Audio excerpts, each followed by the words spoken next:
유튜브 시청자 여러분 반갑습니다. 저는 지금 강변에 나와 있습니다. 여기 보이시는 게 지금 얼마 안 있으면 행사가 있어요. 유등축제. 그래서 유등들 쌓아둔, 미리 보관해둔 그런 곳입니다. 오늘은 여기서부터 산책을 시작해 보겠습니다. 오늘 얘기할 부분은 가상화폐, 암호화폐에 대해서 이야기를 해볼 거예요. 용어가 두 개로 갈리는데 암호화폐라고 하는 사람들도 있고 가상화폐라고 부르시는 분들도 있습니다. 저 같은 경우에는 암호화폐가 더 입에 착 달라붙긴 한데 뭐 상관없어요. 그래서 오늘은 그것들이 도대체 무엇인지 제가 간략하게 설명을 좀 드릴게요. 지금 그것에 대해서는 정확한 기술적 정의가 잘 알려지지 않은 상태에서 그 가치만 먼저 알려진 셈이거든요. 대체 여기에 무슨 기술이 들어갔고 이게 무슨 가치가 있길래 비트코인 같은 경우에는 몇백만 원을 호가하고 어떨 때는 1000만 원이 넘어간 경우도 있었잖아요.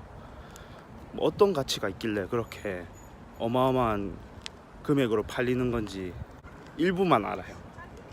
그리고 그 일부들도 아주 알아듣기 어려운 분산, 탈중앙화, 블록체인 이런 이야기로 기술적인 부분만 너무 강조하다 보니까 이 근본적인 원리조차도 잘 파악이 안 되고 있는 경우가 많습니다. 그래서 저는 오늘 그 부분에 대해서 간단하게 설명을 드릴게요. 정말 비트코인이 흥했었던 게 작년 12월부터 올해 초까지였죠. 저도 그때 당시에 얘기를 들었는데 그때 12월에 비트코인 판에 들어가서 돈을 못 벌면 바보란 이야기까지 들었대요. 그만큼 시장이 폭발적으로 성장을 하고 있었고 그리고 판이 과열되어 있었던 시기인 것은 확실한 것 같아요. 제 주변에 아는 사람들도 대박이 나고 뭐 차 바꾸고 그런 경우도 많았거든요. 저는 그런 부분에 대해서는 하지 않았습니다. 비트코인 사실은 흥미는 있었는데 저도 거래소에 아이디를 만들어 놓고 계좌까지 인증을 했었거든요.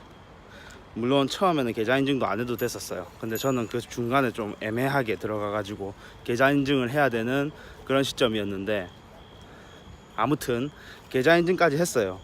그런데 아무래도 그런 부분에 있어서는 제가 재능이 크게 없는 것 같더라고요. 그래서 들어가지는 않았습니다. 아무튼 각설하고, 이런 암호화폐나 가상화폐가 도대체 어떤 걸까요?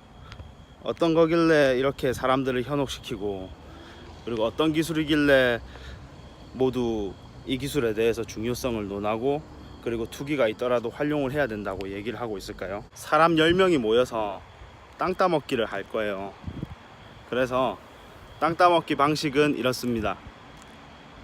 땅을 파서 땅 문서가 나오면 그 땅은 자기 땅이 되는 거예요.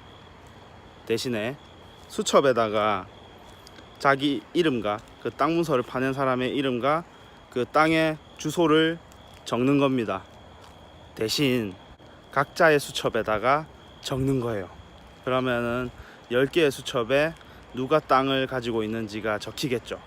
그런데 포인트는 이 땅을 거래할 수도 있다는 거예요. 그러면 거래한 이 내역도 수첩에 적습니다. 수첩 10부에다가 따로따로 그 내용을 똑같이 적어요.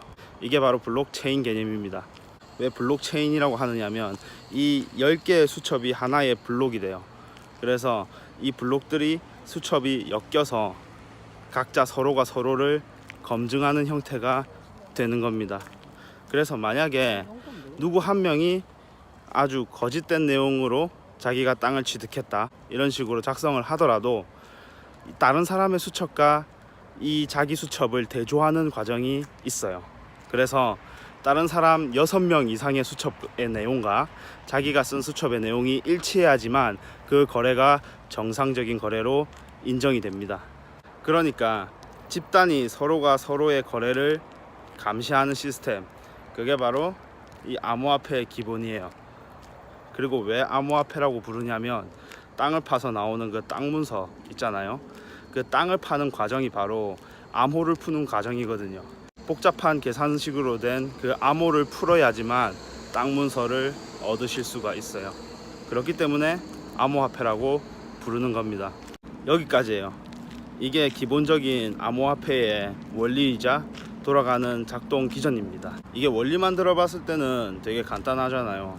그런데 이게 가능하게 된 이유가 바로 이 암호화폐의 그 거래 내용, 그러니까 아까 말씀드린 수첩 있죠. 수첩을 언제 어디서나 들여다볼 수 있어야 된다는 그 중요한 원칙이 하나가 있기 때문이에요. 그래서 누구나 그 거래 내용을 다른 사람들과 대조를 해볼 수 있는 그런 환경, 바로 요즘 같은 인터넷 환경이겠죠. 이런 환경이 갖춰졌기 때문에 암호화폐와 같은 시스템이 충분히 원활하게 작동 가능한 거예요. 자, 그러면 바꿔 말해서 만약에 6명이 작당을 해서 사기를 치려고 하면 충분히 없던 거래도 만들어낼 수 있고 또 정상적인 거래도 엉망으로 만들어 버릴 수 있겠죠. 6명이 변조한 수첩이 정상적인 거래로서 블록체인 네트워크에 남을 거란 말이죠. 이런 부분을 꼬집는 개발자의 글이 있기도 했어요. 실제로 블록체인 네트워크에 지금 과반수, 그러니까 51% 이상의 사용자들이 중국인 채굴자들이라는 거예요. 그렇기 때문에 충분히 중국이 시장을 교란할 수 있는 그런 어마운트에 도달했다는 거죠. 그렇기 때문에 블록체인 프로젝트는 실패라고 얘기한 개발자들도 있었어요. 그런데 제가 생각하기엔 그건 현실적으로 불가능해요. 왜냐하면 이렇게 수많은 사람들이 네트워크 노드에 접속이 되어 있는데 51%가 일사불란하게 움직여서 거래를 조작한다? 그거는 힘든 일이라고 저는 생각을 해요. 그리고 그렇기 때문에 이 블록체인 네트워크가 신뢰를 얻고 기본적으로 작동을 할 수 있는 것이고, 이를테면 충분한 양의 사용자가 확보된다면 그에 비례해서 신뢰성도 확보가 되는 거죠. 제가 생각하기에는 그렇기 때문에 블록체인 네트워크는 신뢰성이 있다고 생각해요. 그만큼 많은 사용자들을 보유하고 있으니까요. 문제는 이런 블록체인 네트워크가 갖는 기술적 개념적인 그런 약점이 아니에요. 문제는 제가 보기에는 인간인 것 같습니다. 아까 예를 들었는데 땅 따먹기를 한다고 그랬잖아요. 그래서 땅을 얻는 그런 게임인데, 문제는 현실은 그 땅이라는 게 아무 가치가 없는 그런 쓸모없는 땅이라는 거예요. 가상화폐로 우리가 기름도 한 방울 넣기 어렵고 밥 한 그릇 먹기도 어렵고 따뜻한 모텔방 하나 얻는 것도 어려운, 그러니까 기본적인 화폐로서의 기능을 거의 하지 못한다는 게 바로 그 이유입니다. 그럼에도 불구하고 이 가상화폐를 높은 가격으로 사람들이 사고 팔고, 그 사고 파는 양이 많다 보니까 실제적인 가치는 그렇게 높지 않은데도 불구하고 의미가 없는 것을 많은 사람이 돈 주고 사고 판다고 해서 또 더 큰 돈을 주고 사고 팔고 또 더 큰 돈을 주고 사고 팔고, 그 결과는 뻔하겠죠. 그래서 지금 비트코인 가격 엄청 내려갔죠. 그죠? 제가 생각하기에는 이 가상화폐가 충분히 핀테크와 결합하거나 아니면 그 자체로 독보적인 화폐로서 사용될 수 있는 길을 열지 못한다면 지금처럼 계속 가격은 내려갈 거라고 생각합니다. 그리고 그 시장에 뛰어들지 않은 제 결정도 옳다고 봐요. 순간적인 그런 돈을 버는 것은 굉장히 기분 좋은 일이지만은, 그런데 다른 사람의 어차피 돈을 뺏는 제로섬 게임이잖아요. 아무튼 가상화폐에 대해서 이번 기회에 잘 이해하고 넘어가셨으면 좋겠습니다. 그러면 오늘은 여기까지 하겠습니다. 감사합니다.